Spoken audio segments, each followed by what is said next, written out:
अमृतवाणी है भावयोगी संत की 638 नंबर की।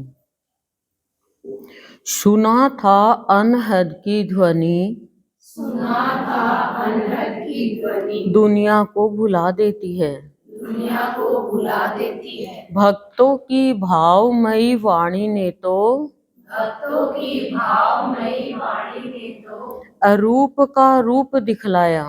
अरूप का रूप दिखलाया। दूसरी अमृतवाणी है 639 नंबर की। समझाने चला तो समझ भागी, समझाने चला तो समझ भागी, अब क्या करता, अब क्या करता, चुप रहकर प्रतीक्षा करने लगा, चुप रहकर प्रतीक्षा करने लगा, अदृश्य शक्ति की। अदृश्य शक्ति की। क्या कह रहे हैं सदगुरुदेव? कह रहे हैं कि सुना था अनहद की ध्वनि दुनिया को भुला देती है, भक्तों की भावमयी वाणी ने तो अरूप का रूप दिखलाया। दोनों अमृतवाणी आज एक दूसरे से विपरीत है। तो क्या कहना चाह रहे हैं भावयोगी संत? एक तो अनहद ध्वनि होती है और एक है भक्तों की वाणी, वो भी अनहद ध्वनि का ही काम करती है, क्योंकि भक्त के हृदय में भगवान विराजमान होते हैं।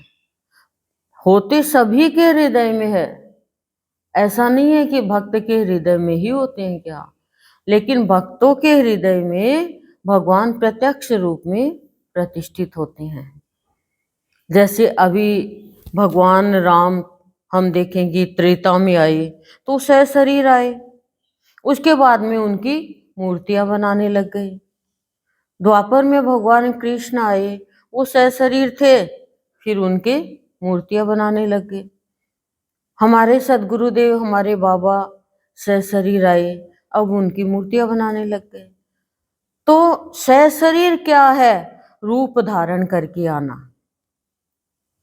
अब जो रूप धारण करके आया उनको तो सब देख ही सकते हैं, लेकिन जब वो अदृश्य हो जाते हैं, जब वो अदृश्य हो जाते हैं और भक्त अपनी वाणी के द्वारा समझाते हैं कि भगवान को आप सरल हृदय से खोजोगे तो भगवान आपको भीतर में भी दिखेगा और आपके बाहर भी दिखेगा। जैसे सूरज का प्रकाश है वो सब जगह फैल रहा है, लेकिन कमरों के अंदर दीवार बन गई, दरवाजा बन गया, छत बन गई तो वो नहीं दिखेगी। पर जैसे ही हमने वो दीवार तोड़ दी, मकान को हटा दिया, दीवार छत, तो वो सूरज का प्रकाश हमें दिखेगा। उसी तरह से हमारे हृदय के अंदर जितनी भी कामना वासना विकार बुरे कर्म की दीवार है वो तोड़नी पड़ेगी, वो हटानी पड़ेगी, तब हमें अरूपी का रूप हमारे भीतर ही नजर आने लग जाएगा। वो अरूपी बन गया किसके लिए? संसारियों के लिए। भगवान भक्तों के लिए तो आज भी रूप धारण करके प्रत्यक्ष ही बैठे हुए हैं, सबको थोड़ी दिखते हैं। अब रूप धारण करके आए भगवान कृष्ण, लेकिन दुर्योधन ने तो माना नहीं कि भगवान है क्या ये, उसने तो अपशब्द बोलना चालू कर दिया। शकुनी ने नहीं माना, शिशुपाल ने नहीं माना। इसका कारण क्या है? कारण है माया। जैसे भगवान ने यशोदा मैया को अपना पूरा रूप दिखा दिया, फिर माया को बोल दिया योग माया ये सब हटा दे मेरी मैया के स्मृति पटल से, नहीं तो मेरी मैया मुझे लल्ला के जैसा प्यार नहीं करेगी। ऐसे ही भगवान तो सब जगह है पर हमें भगवान नजर नहीं आ रहा। क्यों? क्योंकि वो योग माया हम सबके स्मृति पटल पर छाई हुई है। पर हम अनुभव तो कर सकते हैं। जिस समय हमारे अंदर किसी का अच्छा करने का समय आता है, जिस समय बुराई करने वाले के मन सुनने में भी ऐसे आता है मैं क्यों सुनूं, मेरा तो सारा खत्म हो जाएगा अच्छा किया हुआ। जिस समय भला करना, किसी को हंसाना, पुण्य कर्म करने की जागृति होती है, तो ये मान के चलो मेरे अंदर भगवान प्रत्यक्ष है। और जिस समय बुरा करने का आता है, बुरा सबके साथ देने का आता है कि कोई देख तो रहा नहीं है, क्या करना है, देख लेंगे क्या होगा, किसी के अंदर ईर्ष्या द्वेष नफरत आती है, भगवान कह रहे हैं उस समय आपके अंदर भगवान का तत्व नहीं है, उस समय आपके अंदर तामसिक भाव आ गया, राजसिक भाव आ गया, जिस समय आप ये सोचते हो कि भाई मौसम खराब हो रहा है, क्या करेंगे, आज रात को लेट सोए थे, आज लेट आए थे पार्टी में से, आज तकलीफ हो गई थी, आज तो नहीं जाने का मन है, आज तो शरीर डाउन हो रहा है। तो ये राजसिक भाव है कि आपका मन कह रहा है सो जा, क्या करेगा भक्ति में। सात्विक भाव कहता है कोई ना, पूरा दिन पड़ा है, कर लेंगे आराम, जरूरी काम हो तो भी तो जाना पड़े, कुछ भी हो जाए, चाहे मान लो कोई मर गया तो क्या पूरे दिन घर में रख लोगे क्या? मौसम कितना भी खराब हो, मुझे बताओ, पूरे दिन रख लोगे क्या? बताओ, नहीं नहीं रख लो, कोई नहीं रखेगा, कहेगा कैसे भी बिल्ले लगाओ, अरे घर का मालिक है, मालकिन है, प्यारा है, तो क्या कहेंगे बिल्ले लगाओ, यानी अब इसका क्या काम है, ये तो डिस्कनेक्ट हो गया, बंधन खत्म, कोई नहीं रखेगा घर में। तो ऐसे भगवान से प्रार्थना करें कि भगवान, मरे हुए में इतनी शक्ति है कि वो हम सबको शमशान घाट ले जाता है, कितनी भी सर्दी हो सबको नहलाता है। तो भगवान आप में इतनी भी शक्ति नहीं कि कैसा भी मौसम खराब हो, कुछ भी हो, हमें भी जाना है। सत्संग सदन पर है नहीं, हमारा भाव नहीं है, माया आ रही है, तो ये समझाने का ही तो काम है। बोलो भक्त की जो वाणी है ना, वो अरूप का रूप दिखा देती है, यानी ईश्वर को प्रत्यक्ष दिखा देती है, लेकिन देखने वाले की चाह भी तो होनी चाहिए, देखने वाले का भाव भी तो होना चाहिए, देखने वाले की लगन भी तो होनी चाहिए। भगवान हनुमान जी ने दिखा दिया, रावण को दिखा दिया, कंस को दिखा दिया, और इतने मतलब जो लोग हैं उन सबको भक्तों ने ही दिखाया है, लेकिन मनुष्य ने क्या किया, ओहो ये भगवान ने क्या, ये तो मायावी रूप है, उन्होंने मायावी रूप मान लिया। नरसिंह जी ने अपने नारायण से, सांवरिया सेठ से बरसात करके दिखा दिया कि आज भी भगवान प्रत्यक्ष है।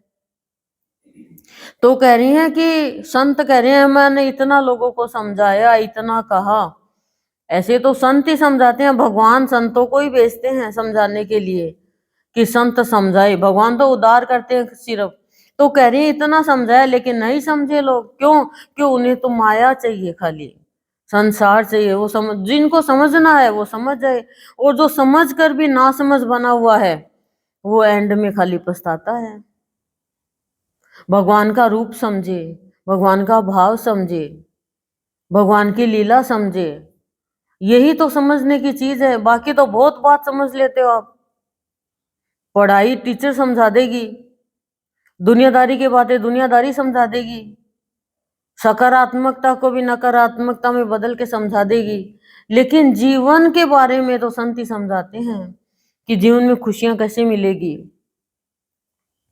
बाप बेटे को समझा देता है बिजनेस की सारी वो तरकीब कि कैसे हमें दूसरों को हानि पहुंचानी है और कैसे हमारा लाभ होना है, हर तरकीब हर ट्रिक समझा देते हैं। चोर है वो अपने बेटे को चोरी करना सिखा देता है, जो जैसा बाप है वैसा बेटे को सिखा देता है, बेटी को सिखा देते हैं कि व्यापारी है वो कैसे ग्राहक को धोखा देना है, कैसे और हमें तोलने की क्रिया करनी है, कैसे हमें और डेट चेंज हो जाए तो उसके ऊपर चिट लगानी है, बहुत कुछ सिखा देते हैं। बच्चे थोड़ी सीखते हैं कोई, वो व्यापारी वो बाप ही तो सिखाता है, संस्कार माँ बाप ही तो डाल देते हैं। किसान भूमि पे बीज डालता है, भूमि के अंदर सिंचन करता है और भगवान से प्रार्थना करता है कि बरसात इतनी हो जितना अनाज हमारा सही सलामत हो जाए, सूखा भी नहीं पड़े और ओलावृष्टि भी नहीं हो, और सूर्य का प्रकाश मिलता ही है। लेकिन जब खराब संस्कार डाल दिए फिर वो सिंचन करता रहता है, तेरे को समझाया था, तेरे को ऐसे करना है, तेरे को वैसे करना है, तुझे ऐसा नहीं करना है, तो फिर वो संस्कार डाल दिया उसमें, सिंचन भी कर दिया, खुदाई भी कर दी, तो वो वही संस्कार पनपेंगे ना। तो संत समझाते हैं, संस्कार अच्छे देते हैं और अच्छे संस्कार दे करके अपने जैसा ही बना लेते हैं। लेकिन कह रहे हैं लोग समझने का नाम ही ले रहे, मेरी समझ भाग गई, कितना ही समझा दो चाहे, फिर क्या कह रही हैं, चुप रहकर प्रतीक्षा करने लगा अदृश्य शक्ति की। बोले समझाने वाला हार गया एक दिन और चुप रहकर अदृश्य शक्ति की, उस परमात्मा की प्रतीक्षा करने लग गया जो दृश्य होते हुए उनके लिए अदृश्य है, कि प्रभु अब मैं तो हार गया, मैं आया तो था समझाने के लिए लेकिन मैं इनको नहीं समझा सका। कोई भी अवगुण के लिए, गुण के लिए, सत्संग के लिए मैं नहीं समझा सका, तो मेरी समझ और भाग गई, मैं और इनके जैसा नासमझ बनने लग गया।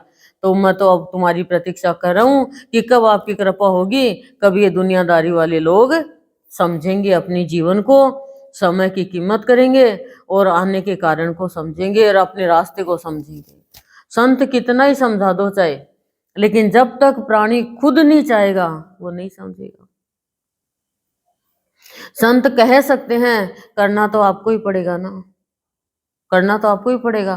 तो कह रहे हैं सदगुरुदेव कि अनहद की ध्वनि कौन सी है, ब्रह्म ध्वनि। ध्वनि तो बहुत इन कानों ने सुना, सदा ही सुनाई दे वो अनहद ध्वनि, वो गुरु की ध्वनि है, वो हमारे भीतर में हर पल गूंजती रहती है। कबीर जी ने सुनी थी सबसे पहले वो अनहद ध्वनि, लेकिन वो अनहद ध्वनि जो सुन लेता है वो फिर दुनिया को भूल जाता है, वो दुनिया की तरफ जाता नहीं है। लेकिन भक्तों की वाणी तो और भी बड़ा काम करती है ना। भक्त तो क्या करता है, भगवान को प्रकट कर देता है, जैसे प्रहलाद ने प्रकट कर दिया भगवान को प्रत्यक्ष रूप में, ध्रुव ने प्रकट कर दिया भगवान को प्रत्यक्ष रूप में। किया कि नहीं किया, किया ना। सबरी ने प्रकट कर दिया प्रत्यक्ष रूप में, चलकर जा रहे हैं भगवान। तो यही भक्तों की है वाणी की, अरूपी का भी रूप दिखला देते हैं, देखने वाला चाहिए। फिर क्या कह रहे हैं, समझाने चला तो समझ भाग गई, अब क्या करता, बोले अब चुप रह जा, अदृश्य शक्ति का इंतजार कर, जब ये समझेंगे, नहीं तो समझाते समझाते सारी एनर्जी वेस्ट चली जाएगी, खराब चली जाएगी और ये नहीं समझेंगे।